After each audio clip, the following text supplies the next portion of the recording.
Bem-vindos ao Pode Isto Ser Terapia, um podcast de empoderamento e reflexão no feminino, onde vamos poder partilhar as nossas ideias e do nosso caminho. Eu sou a Inês Guerreiro. E eu sou a Joana Grilo, e este será um espaço onde também os nossos convidados nos ajudarão a decidir se isto pode ou não pode ser terapia. Reforçamos que este conteúdo não tem qualquer fim terapêutico e é baseado exclusivamente na nossa opinião e vivência. Não se esqueçam de nos seguir no Instagram, ativar as notificações no Spotify e Apple Podcast e subscrever o nosso canal de YouTube em pod.istoserterapia. Olá!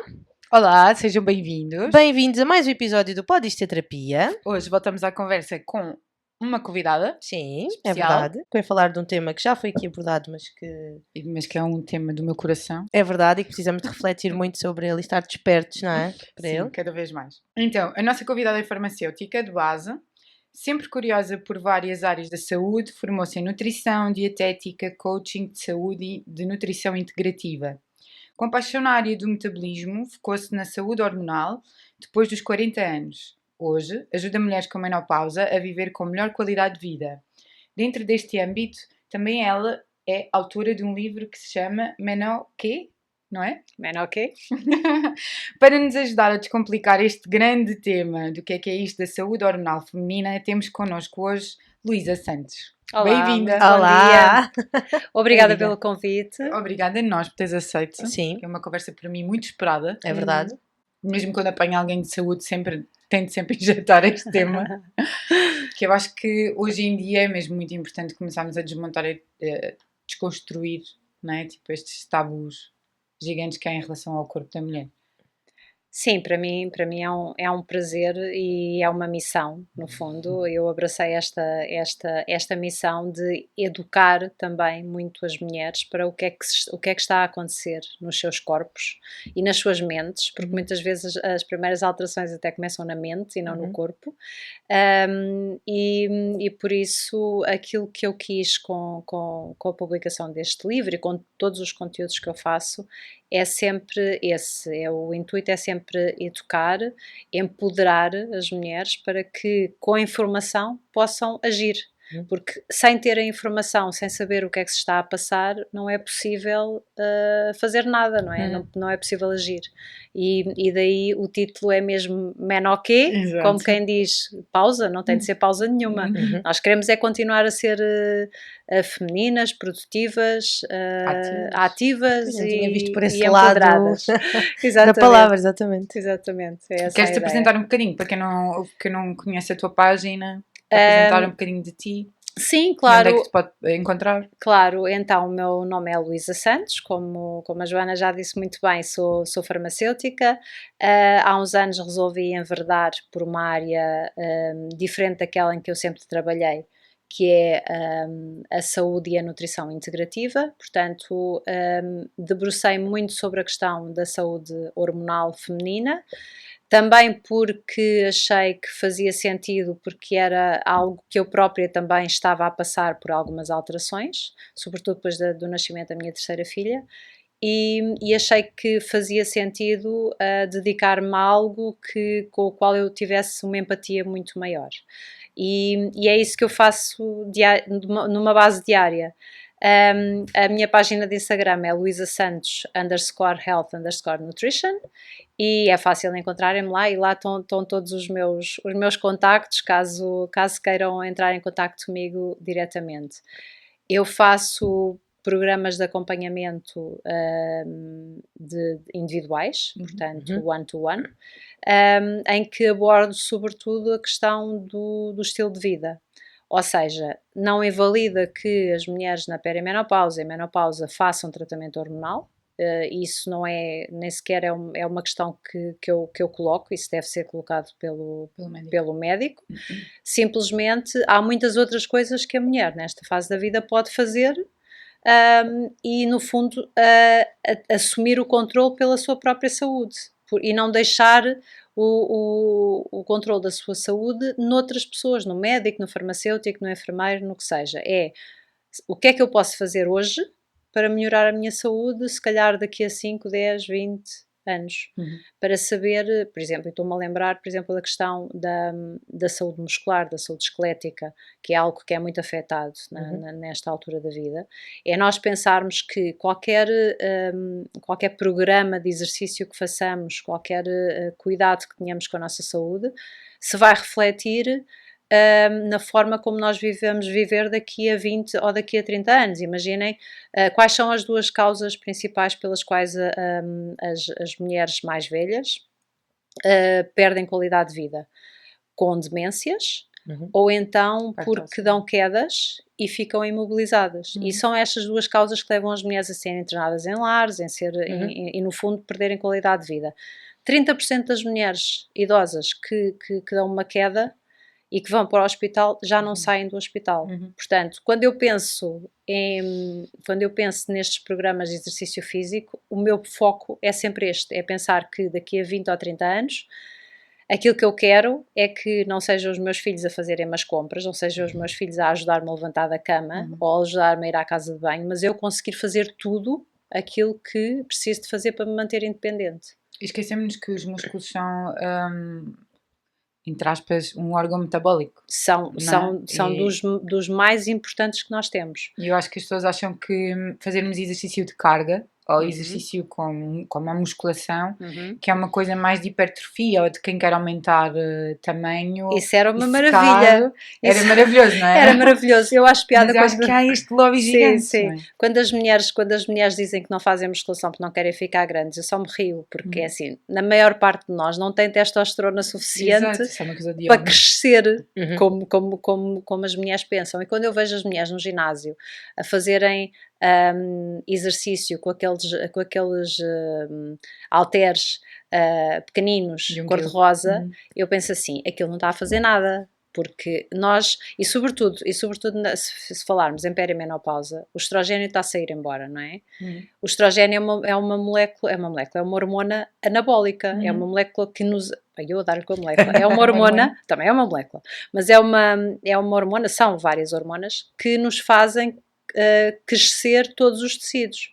E por isso é que muitas vezes são complicados quando se fala em tumores hormonodependentes. Mas isso é outro tema. Relativamente ao músculo, são os estrogénios, sobretudo o estradiol, que nos ajuda a crescer massa muscular. Quando nós perdemos esse estímulo, nós temos de dar aos nossos músculos um estímulo diferente. Por isso é que aquilo que nós fazíamos de exercício físico aos 20 e aos 30 anos já não vai funcionar aos 40 e aos 50. E eu bato muito nesta tecla, porque quando vejo mulheres com 40 e tal anos a fazerem, não tenho nada contra estas aulas, atenção, e também já fiz muitas, eu própria já fui uma cardio bunny. Mas quando eu vejo mulheres a fazerem aquelas aulas de cycling, aquelas aulas de aeróbica muito intensa, eu penso, estás a perder o teu tempo. E ainda por cima, muitas de nós têm pouco tempo. Portanto, estás a perder o teu tempo. Tu devias estar a investir o pouco tempo que tens em fazeres trabalho de carga, e trabalho de carga a sério, ou seja, tem de ser desafiante. Até podem, imaginem, o deadlift, que é um exemplo que se dá muito, que é o peso morto. Este tipo de exercício, nem que tu consigas fazer apenas 5 repetições, mas essas 5 repetições têm de ser a dar tudo, ou seja, a última ou as 2 últimas já têm de ser em esforço máximo, quase na falha, porque é essa diferença, esse estímulo pequenino, que parece que é pequenino, que vai fazer toda a diferença já nem estamos a falar em crescimento muscular, é manutenção da massa muscular. E atrás disso vem a manutenção da massa óssea, que também é extremamente importante. É porque o osso só ganha proteção com exercício de impacto. Exatamente. E é isso que às vezes... Eu percebo que as pessoas possam ser felizes nestas aulas de Zumba, mesmo no cycling. Mas combinem. Mas têm que... Exato, combinem. Eu não acho que façam só isso. Sim. Eu ouço muitas vezes, por causa de fazer exercício com PT, e às vezes as pessoas que me são próximas dizem, mas porquê que há de estar a fazer isso? Tipo, depois de tudo o que tu passaste. Pelo contrário, Sim. mais uma Exato, razão para fazer. Mas eu acho que às vezes dá esta falta de informação, e eu acho que não é nunca tarde para começar, mesmo que a pessoa tenha 60 anos ou mais. Eu vi há pouco tempo uma reportagem incrível, em que havia mulheres de 65 anos a iniciar calistenia ou aulas em boxes. Exatamente. De CrossFit. Exatamente. Por isso, porque a manutenção do músculo e do osso é extremamente importante. Eu tenho uma relação um bocadinho complicada com o CrossFit, porque eu do vejo... acompanhamento. Sim, e eu vejo muitas lesões no Sim, CrossFit, sim, e mas eu aí tenho um acho que bocado de receio, quando é desregulado e não tem bom e acompanhamento. sobretudo se forem pessoas que nunca fizeram exercício físico, começarem com CrossFit, eu tenho um bocado de medo disso. E depois há outra componente que é importante, que é a componente do equilíbrio e a componente do descanso, não é? o O descanso músculo também, sobrevive o no descanso descanso. também. Mas a questão do equilíbrio e a questão de treinar os saltos para caixas, por exemplo, isso é o tipo de exercício, são exercícios pliométricos que nos vão ajudar a carregar no osso, portanto a reforçar a massa muscular e a reforçar também o nosso equilíbrio, que é uma coisa que nós também tendemos a perder. Portanto, é assim, se não houver tempo para mais nada, é carga, é força muscular. E procurem ajuda, acompanhamento, não é? Com certeza, Um bom profissional de desporto sim, que exatamente. ajuda a ir fazendo um treino Essa é que é a progressivo. questão, é o bom. A questão do bom, não é? E hoje em dia Também já estão há preparados para isso. alguns Sim. PTs que estão vocacionados especificamente, eu conheço alguns, que estão vocacionados especificamente para treinar mulheres nesta fase da vida. Acho incrível. E, portanto, já sabem exatamente por onde é que devem ir. E esses são os ideais, porque imagina, uma mulher que nunca tenha feito exercício físico e que percebe nesta altura que faz sentido. Primeiro de tudo, ela tem de ter consciência corporal, tem de perceber como é que os exercícios se fazem para não se lesionar. Portanto, normalmente até começam com o peso do corpo e depois progressivamente vai-se aumentando as cargas. Sim, a técnica é essencial. A técnica é essencial. Como tudo, para não haver lesões e para se ter resultados, nós devemos começar do princípio.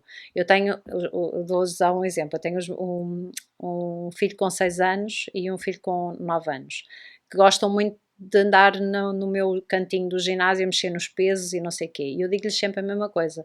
Vocês têm de começar sem peso. Tudo aquilo que já os estou a ensinar a fazer flexões, a fazer agachamentos, como é que devem colocar o corpo e não sei o quê. Porquê? Porque só depois de terem essa consciência corporal muito bem enraizada é que se pode adicionar peso. Porque adicionar peso sem ter essa consciência vai dar mau resultado. Vai dar lesão de certeza absoluta. E depois o que é que acontece quando as pessoas se lesionam? Desistem. Já não voltam a fazer. Ok? Falando um bocadinho de exercício físico também só para fecharmos este capítulo. O cardio continua a ser importante e não é de todo abandonar o cardio. Simplesmente o exercício cardiovascular nesta altura tem de ser um cardio muito dirigido. Por isso é que devem ser cardios muito curtos. Os HIITs são bons, ou quem esteja mais treinado ainda há um outro que é o SIT, o SIT, que são ideais para uma mulher nesta fase da vida. Porquê? Porque são cardios curtos e intensos, portanto não vão gerar um stress exagerado no corpo da mulher, que não é o desejável, mas têm o stress suficiente para fazer o estímulo metabólico que o corpo precisa. E basta 2 vezes por semana, 20 minutos, não é preciso nada de especial.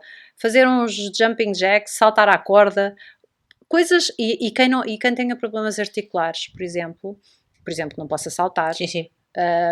Pode fazer, por exemplo, uma bicicleta. Uma bicicleta estática é tão simples como fazer 30 segundos com a maior rapidez que conseguir e depois pedalar mais um bocadinho, mais devagar. Depois repetir o ciclo e fazer tipo 8 vezes isto é rápido e consegue-se um resultado que não se consegue, por exemplo, se for correr 1 hora para a passadeira ou se fizer 1 hora de elíptica ou de remo ou o que seja. E que não temos tempo. Não é? A maior parte de nós não tem tempo para isto e não é tão eficaz, muito pelo contrário.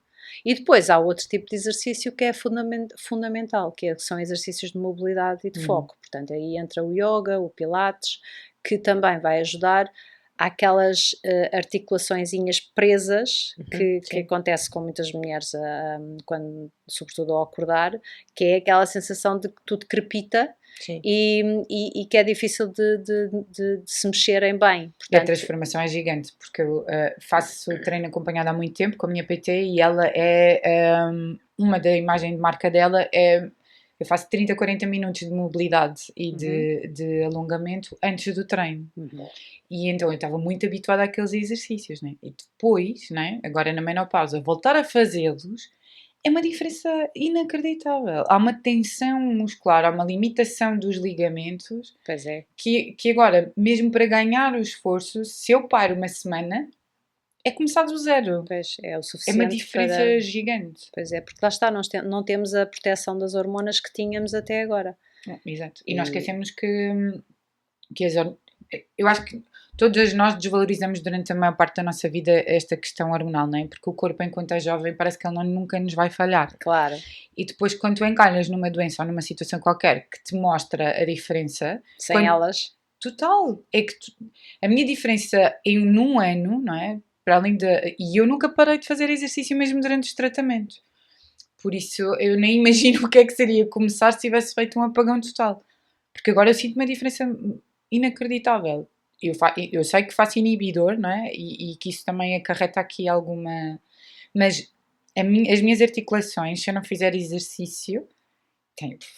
Mas isto também tem a ver com o facto de, enquanto informação, isso não se passar dessa forma, não é? Já disse aqui várias vezes que não... Estes temas são temas que tu tens trazido e que as pessoas que nós convidamos têm falado sobre eles, mas eu não me lembro disso ser algo do senso comum. Eu acho que enquanto somos jovens, mesmo que tu leves estas questões para a ginecologia, nunca são coisas muito valorizadas, não é? E nós encontramos respostas ou procuramos respostas quando acontece alguma coisa.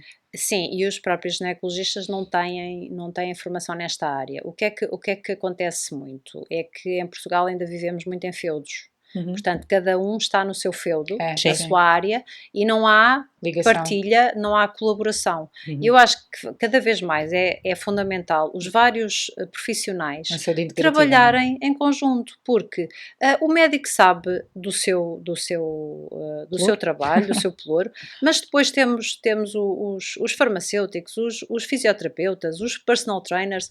Qual é o problema de um ginecologista trabalhar com personal trainer? Quantos é que há a fazerem isso? E com nutricionista. E com fisioterapeuta pélvico. Exatamente. Um nutricionista que sabe perfeitamente, não sabem todos, mas um nutricionista funcional, por exemplo, tem as ferramentas para trabalhar com uma mulher nesta fase para dirigir a alimentação para aquilo que ela precisa. Eu também tenho essa vertente, mas que eu não consigo, ou tenho muita dificuldade em trabalhar com um médico, porque, aliás, eu tenho uma médica amiga que inclusivamente me disse, olha, quando eu tenho cá uma mulher que me chega nesta altura da vida e que me diz, eu não consigo perder peso, eu não sei o que é que lhe dizer. Eu não tenho as ferramentas. Sabes que eu tenho sentido muito essa limitação, porque eu coloco muitas questões, tanto à minha sonologista como à minha oncologista ou à minha ginecologista. Ainda ontem eu partilhava que para acertar agora numa ginecologista que me acolhesse nas dúvidas que eu tenho nesta fase da vida, eu fui a 8 consultas diferentes. Pois. Até encontrar uma que tivesse espaço para acolher as minhas dúvidas e que, mesmo não tendo respostas, estava disponível para fazer esse trabalho comigo. Sim. Porque eu sinto muito isso, que a pessoa fica fechada naquela informação e pensa, eu não tenho nada para te dizer. E do outro lado, o que é? Então, porque é que eu tenho que acolher que vou ter que viver assim? Mas está tudo bem com o facto de nós não podemos todos saber de tudo. Exato. Agora, o que nós temos é de aprender não podemos dizer à pessoa para ela que ela vai ter que viver assim. Como essa minha amiga ginecologista fez, ela diz, olha, quando me aparecem estas mulheres eu mando-as para ti. E isto faz-me todo o sentido. Claro. E se eu vir uma mulher, se eu estiver a trabalhar com uma mulher que eu sinto que tem um problema de saúde, que precisa de ser vista por um médico, eu mando-a para um médico, eu referencio-a para um médico, ou para um personal trainer, ou o que seja. Aquilo que eu acho que deve haver é cada vez mais uma cooperação entre os profissionais, porque nós temos uma pessoa à nossa frente que é uma pessoa num todo.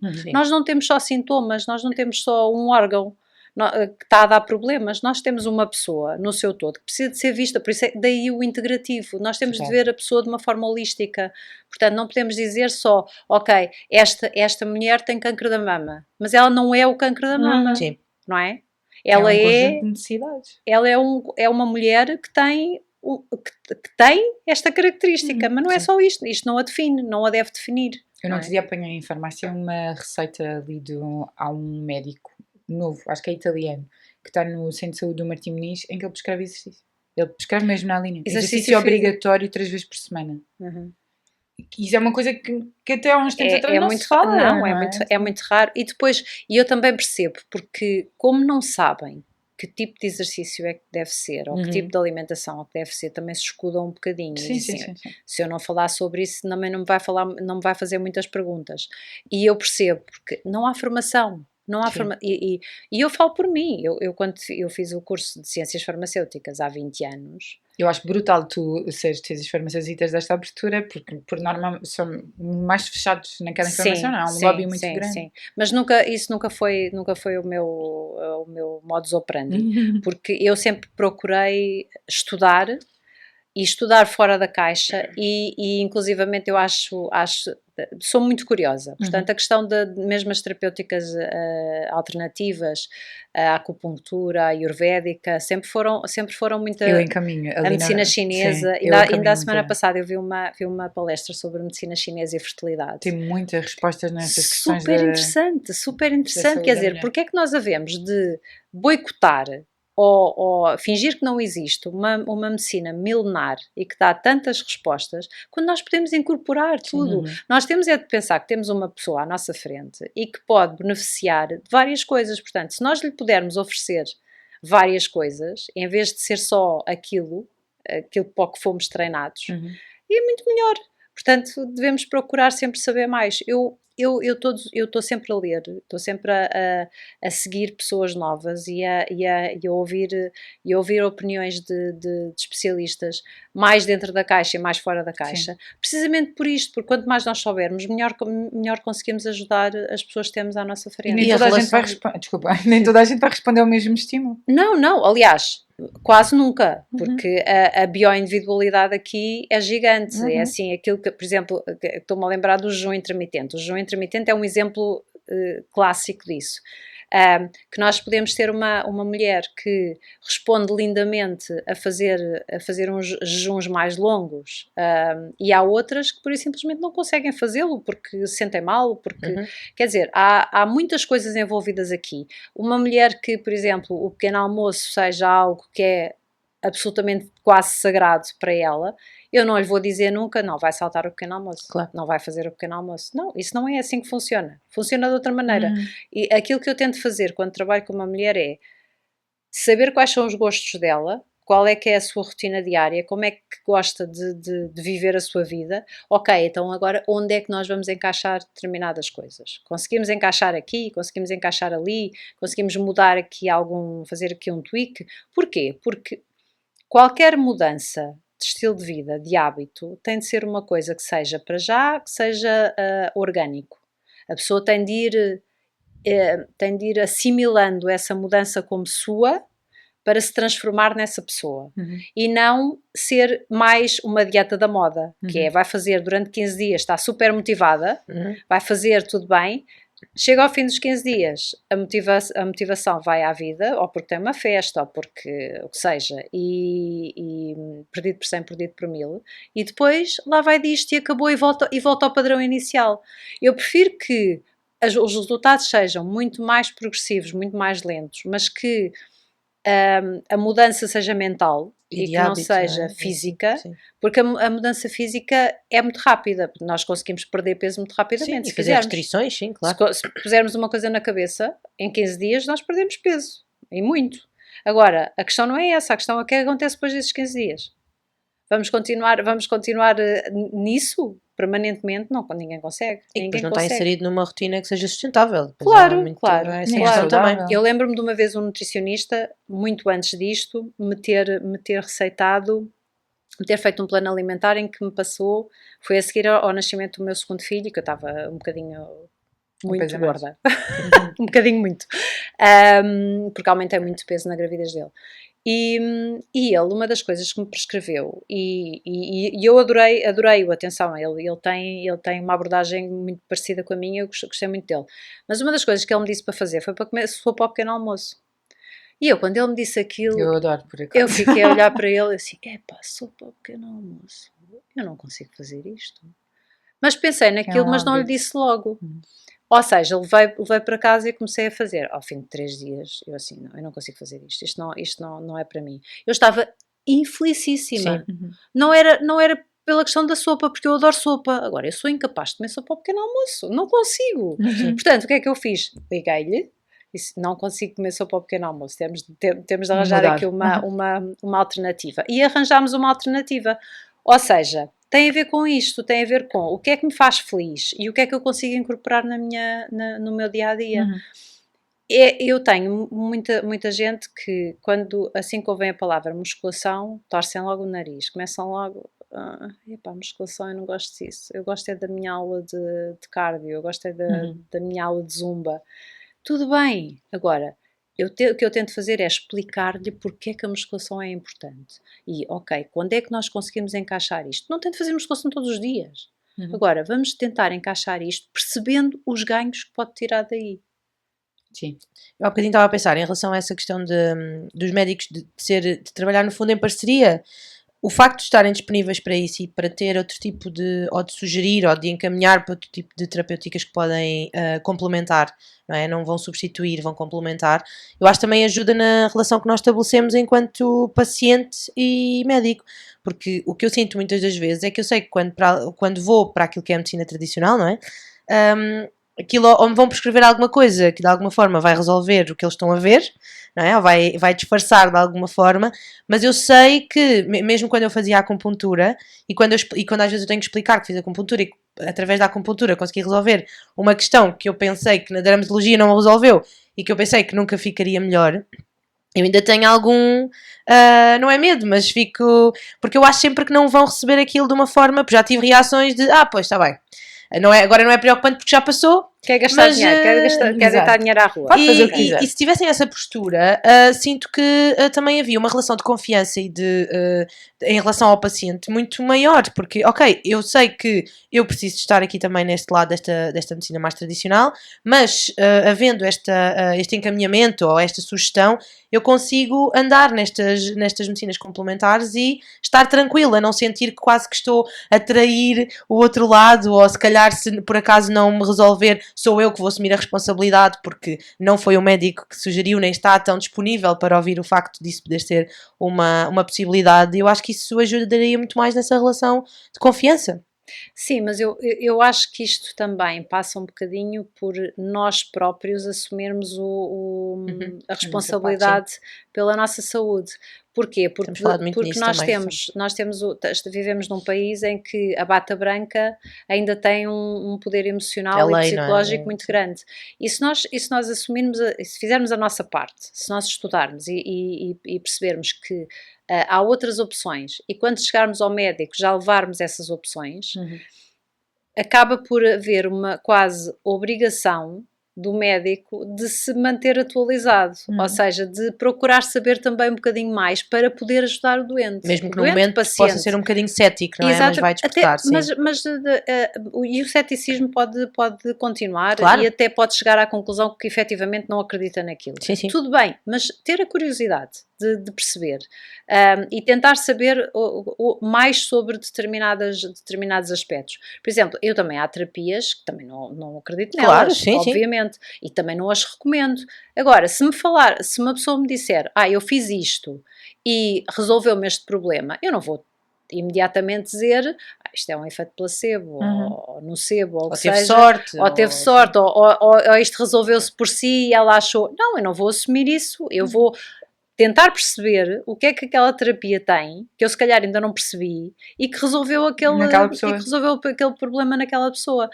E também é verdade, nós também não podemos pôr toda a gente no mesmo saco, porque há muitos médicos, sobretudo das novas gerações, que já estão muito mais abertos a esta possibilidade e inclusivamente eu estive a semana passada num congresso de saúde da mulher e com imensos médicos, ou seja, médicas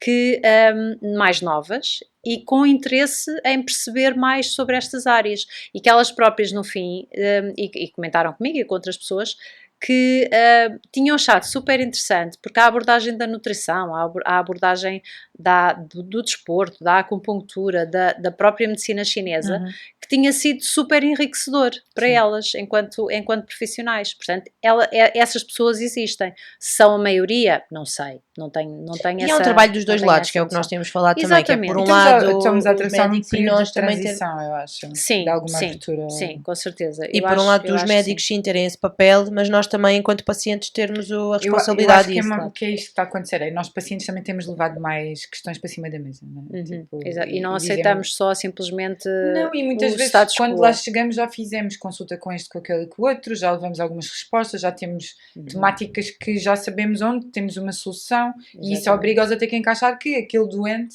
Sim. tem estas ferramentas. E não é à toa que as poucas ginecologistas de medicina integrativa que existem têm as agendas cheias durante verdade. meses e meses e meses seguidos.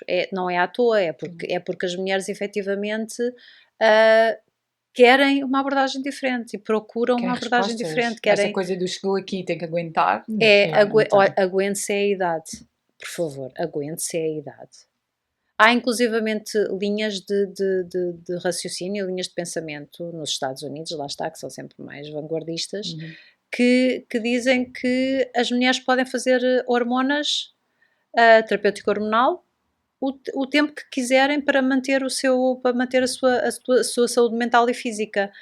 É assim, faz sentido? Não sei, vamos ver como é que as coisas evoluem, porque eu também acho que nós devemos respeitar os nossos ritmos e não faz sentido, e eu pelo menos, o meu raciocínio é este, não faz sentido uma mulher com 50 anos ou com 60 ter exatamente os mesmos níveis hormonais que tinha aos 20. Eu acho que isso não é, fisiologicamente, não há de ser recomendável. Mas deve ter algum nível hormonal o suficiente para a manter manutenção.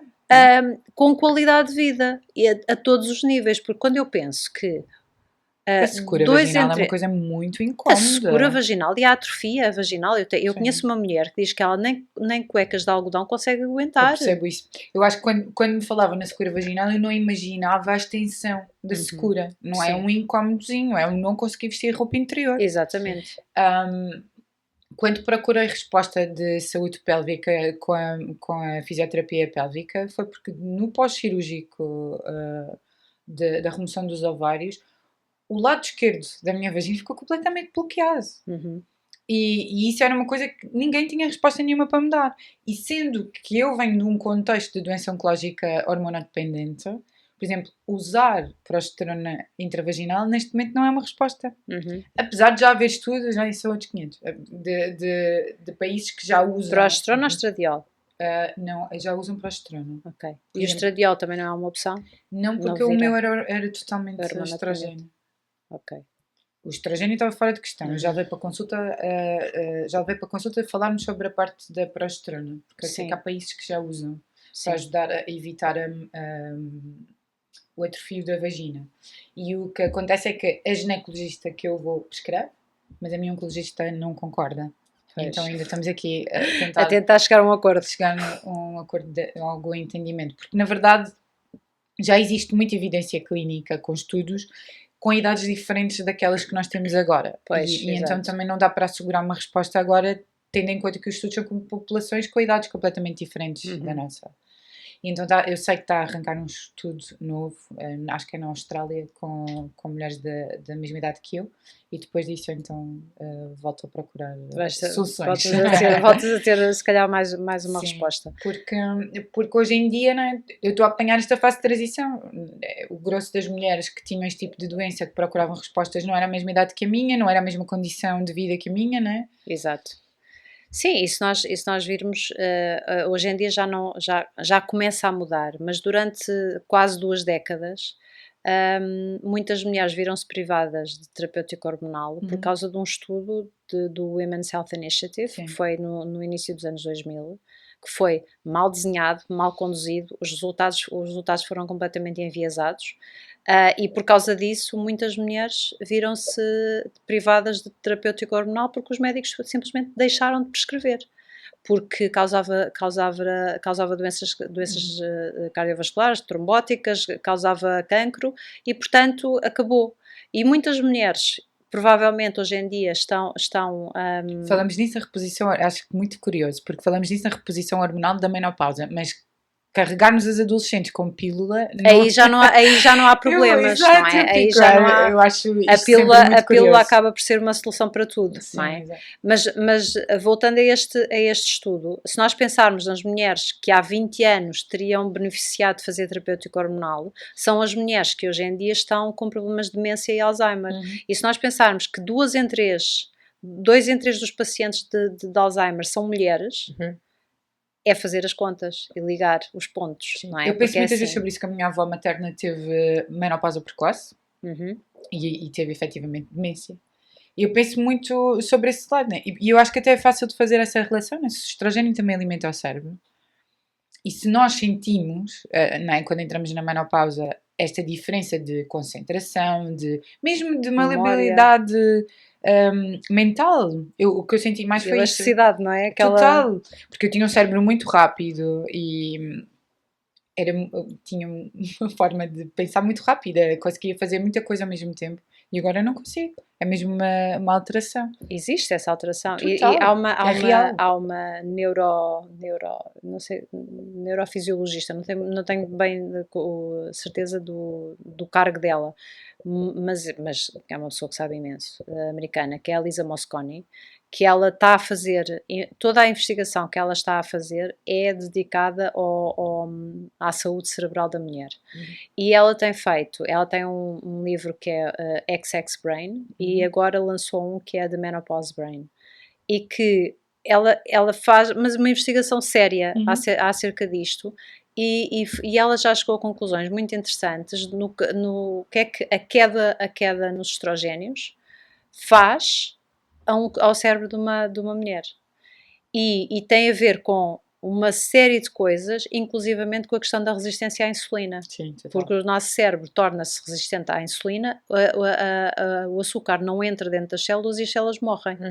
Portanto, isto é uma coisa séria, não é de se levar de ânimo leve. Portanto, é óbvio que a saúde vaginal é gigantemente importante, é óbvio que a saúde muscular, a saúde óssea é do mais importante que há. Agora, a nossa saúde cerebral E é mental. aquilo que nos vai manter, Sim, operativas.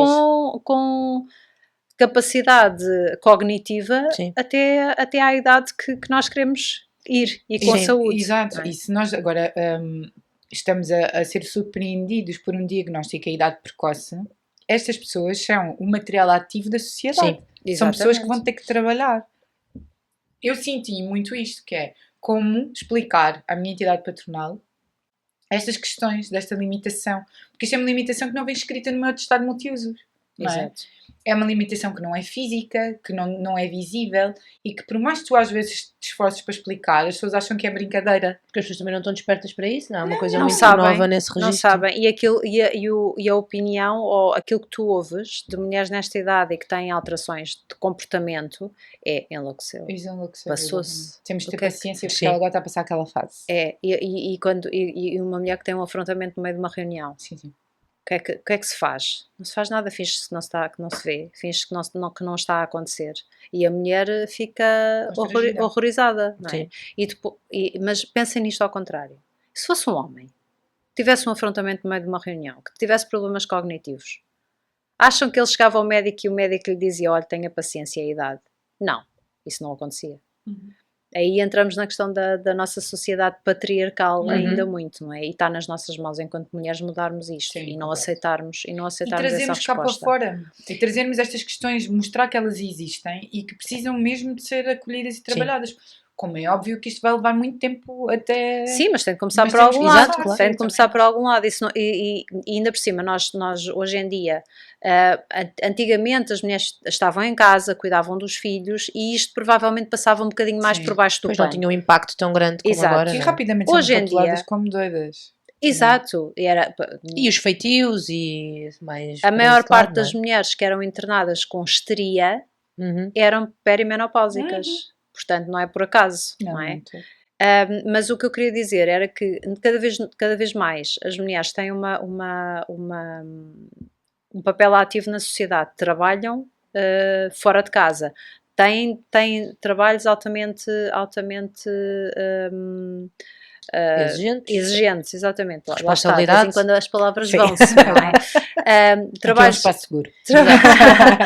trabalhos extremamente exigentes, e depois tem outra coisa, que tem outro poder de compra, Sim. que não tinham há 20 ou 30 anos, ou talvez um bocadinho mais atrás. Portanto, o que faz com que as mulheres também já assumam um papel diferente, em que dizem, não, se eu quero continuar a ser produtiva, se eu quero continuar a ter a minha vida, a ter o meu rendimento, a viver como eu quero viver, eu tenho de fazer alguma coisa. Eu não vou ficar à espera que me aconteça o mesmo que aconteceu à minha mãe ou à minha avó, que deixou de nos reconhecer com 60 anos. Sim.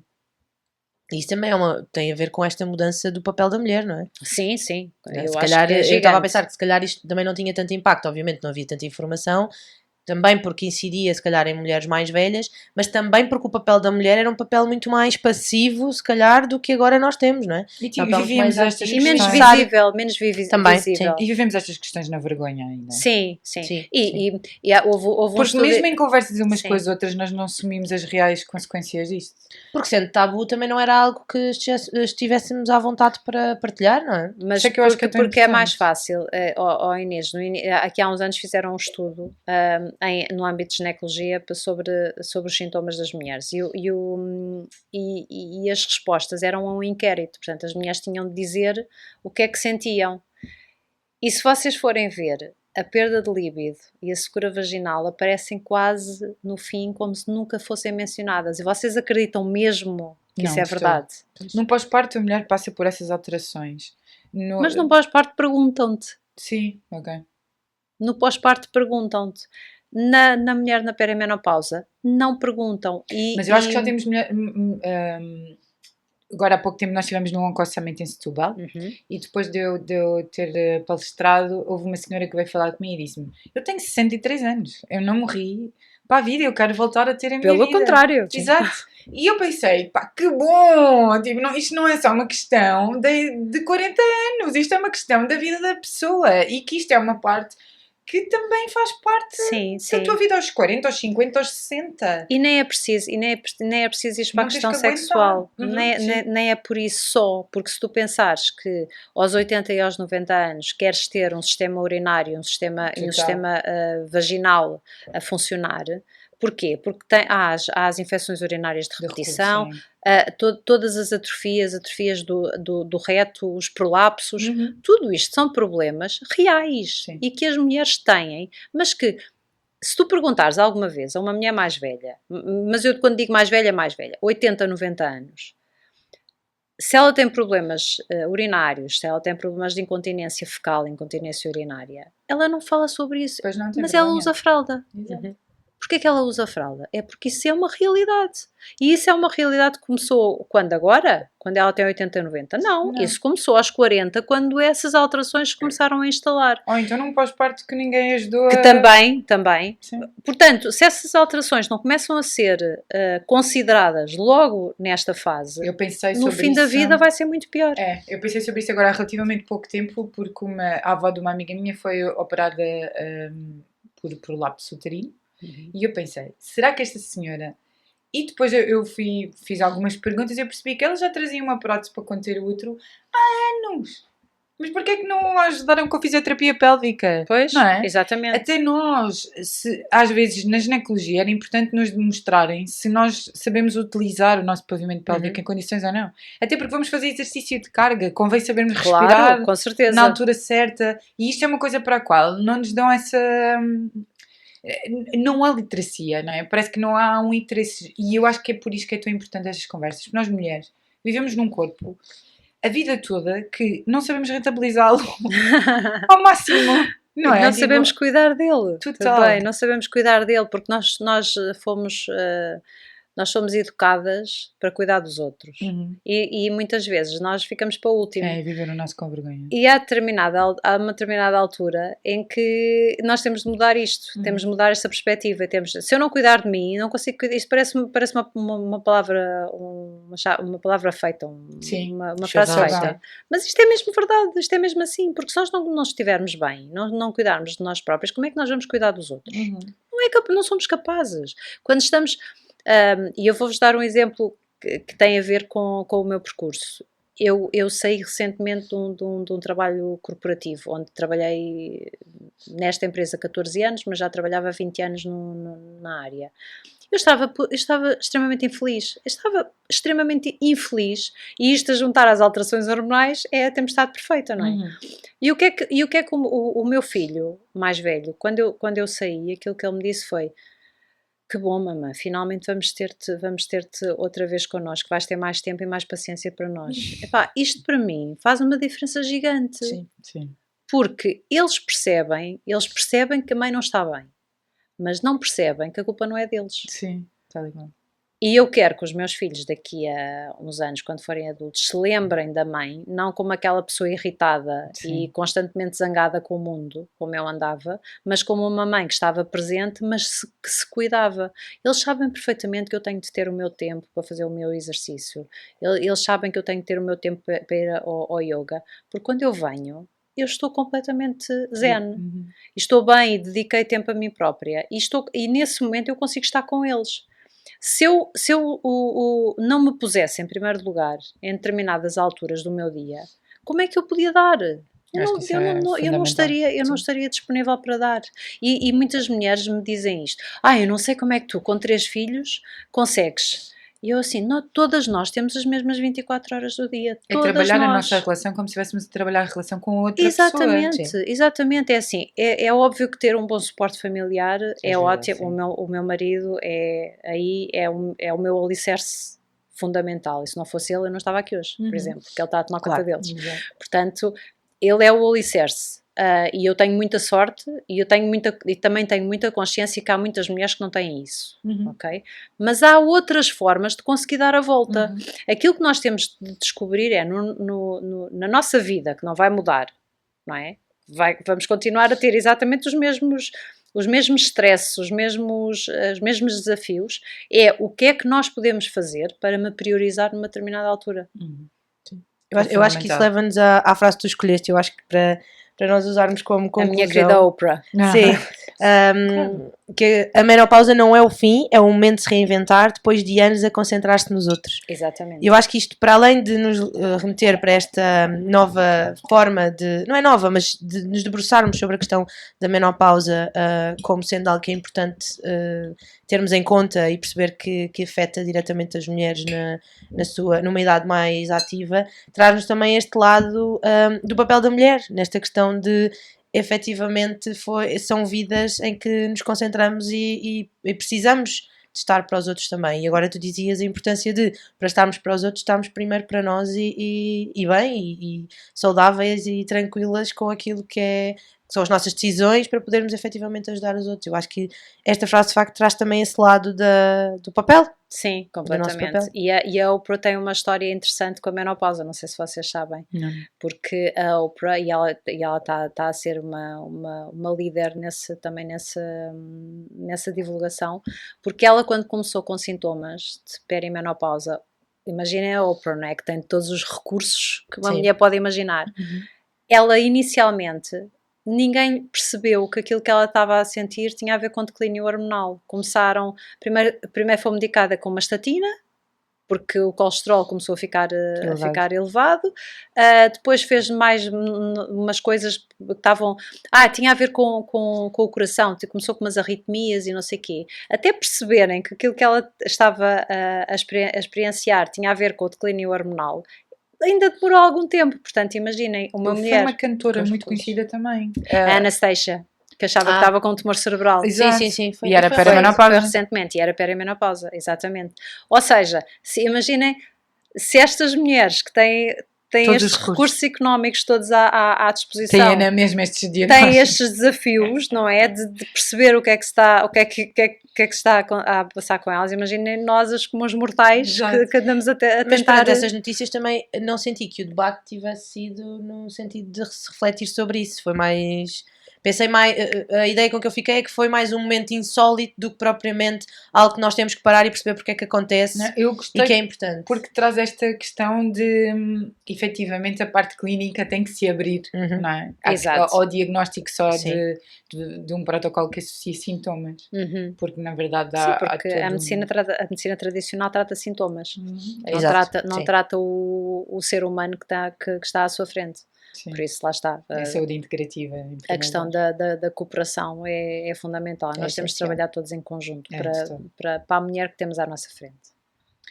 A mim fica muito, para além desta conversa que eu acho que foi ótima, porque abriu aqui caminhos a várias vertentes, mas eu adoro o título do teu livro, que é mesmo esta coisa do menokê, Menokê?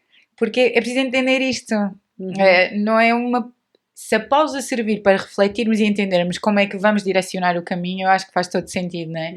Porque na verdade a mulher não tem que parar, não tem que deixar de se exercitar, Pelo não tem contrário. que deixar de viver, não tem que deixar de ser feliz e muito menos viver isto de uma forma escondida. Pelo Por contrário. isso eu acho que esta conversa para mim fez todo sentido. E Eu desmistificar, não é? E desmistificar aqui um bocadinho. Eu acho que pode ser uma pausa para redirecionar.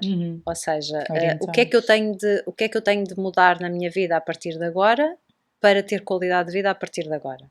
E muitas vezes são ajustes pequenos, às vezes são mudanças de 180 graus. Sim.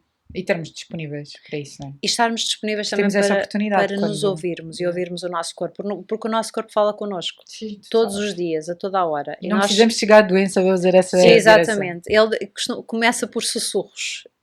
Às vezes ele grita. Aquilo que nós não queremos é que ele chegue aos gritos. Exato. Porque os sussurros começam muito antes dos gritos. Muito antes. E às vezes são coisas tão pequeninas que nós... Não. E não ligamos, não é? Porque não...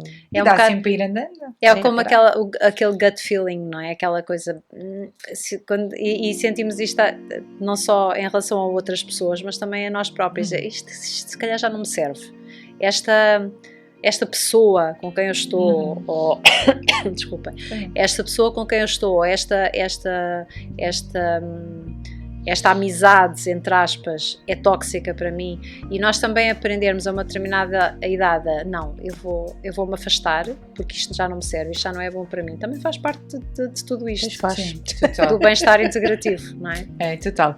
Muito obrigada. Obrigada. Por teres aceito este convite. Foi muito bom. A conversa para mim foi mesmo muito, muito, muito boa.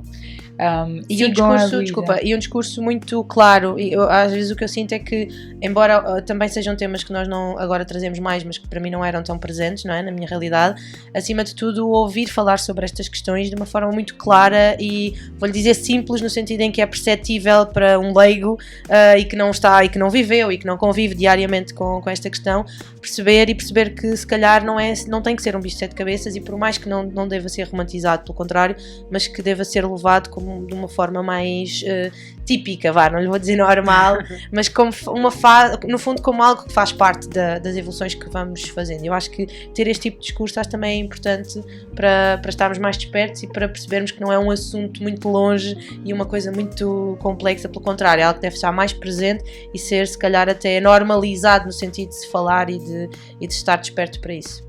Objetivo cumprido, então, porque aquilo que eu queria mesmo era simplificar o discurso. Mesmo quando escrevi o livro foi com este objetivo, eu não estou a falar para os meus pares, eu estou a falar para a mulher que teve a biologia no 9º ano e que já não se lembra o que é uma célula. Portanto, toda a forma como eu escrevi foi sempre com este fito e a imaginar que tinham, aliás, o livro está todo escrito em discurso direto, ou seja, como se estivesse a falar diretamente com a mulher. Sim. E com esse objetivo, exatamente, esta mulher não percebe nada de biologia, não percebe nada de medicina, portanto eu vou ter de te explicar as coisas com esse intuito, e portanto eu acho que o objetivo foi completo. Muito obrigada. Obrigada. Então sigam-nos nas redes sociais. Sim, ativem as notificações no Spotify, subscrevam o canal e digam-nos se isto pode ou não pode ser terapia. Obrigada. Beijinhos. Obrigada. Muito obrigada. Esta conversa para mim foi excelente. Obrigada.